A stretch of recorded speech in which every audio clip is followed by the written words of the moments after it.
سرکار غریب نواز فرماتے ہیں کہ میں نے پڑھا ہے کتابوں کے اندر کہ بڑے سے بڑا گناہ کرنے کی بنیاد پر اتنا نقصان نہیں ہوتا، بڑے سے بڑا گناہ کر کے اللہ کو بندہ اتنا ناراض نہیں کرتا، سب سے زیادہ نقصان اس وقت ہوتا ہے جب کوئی انسان اپنے ایمان والے بھائی کو ذلیل کرتا ہے، یعنی ایمان والوں کو ذلیل کرنا یہ سب سے بڑے نقصان کا باعث بنتا ہے۔ اللہ اکبر اس وقت سب سے زیادہ ناراض ہوتا ہے جب تم کوئی اپنے مسلمان بھائی کو ذلیل کر دیتے ہو۔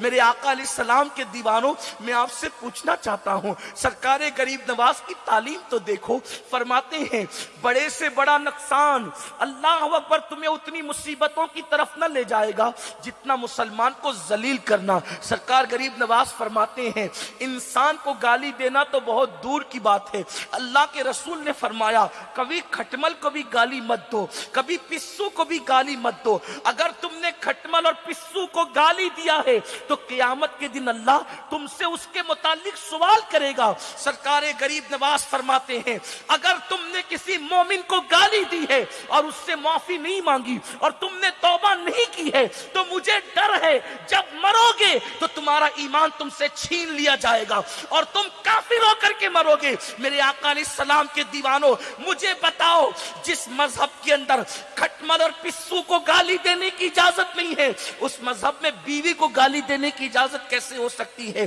بیویوں کو مارنے والے، بیویوں کو ماں بہن کی گالیاں دینے والے، بیٹوں اور بیٹیوں کو ماں بہن کی گالیاں دینے والے کہاں ہیں؟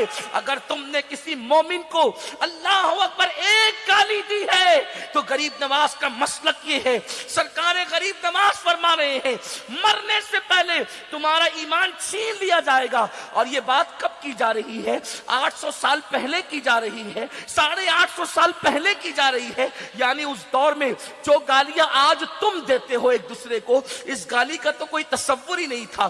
گالی کہتے ہیں کسی انسان کو اس کے منصب سے ہٹا کر کہنے کو گالی کہتے ہیں، جیسے آپ نے انسان کو کتا کہہ دیا یہ گالی ہے، کسی انسان کو سور کہہ دیا یہ گالی ہے، کسی انسان کو اللہ اکبر فاحشہ کا بیٹا کہہ دیا یہ گالی ہے، یہ ہے گالی۔ آپ مجھے بتائیں آپ کسی انسان کو یوں گالی دیں تو اللہ اکبر ایمان پر خاتمے کے لالے پڑ جائیں۔ اللہ آج تم مسلمانوں کے ساتھ کیا کر رہے ہو؟ ایک دوسرے کا دامن پکڑتے ہو، ایک دوسرے سے لڑائیاں کرتے ہو، تمہارا پڑوسی تم سے محفوظ نہیں، تمہارے گھر والے تم سے محفوظ نہیں، حتیٰ کہ تمہارے ماں باپ تم سے محفوظ نہیں۔ کیسے مسلمان ہو؟ ایک مسلمان جو ہے وہ کھٹمل اور پسو کو گالی نہیں دے سکتا۔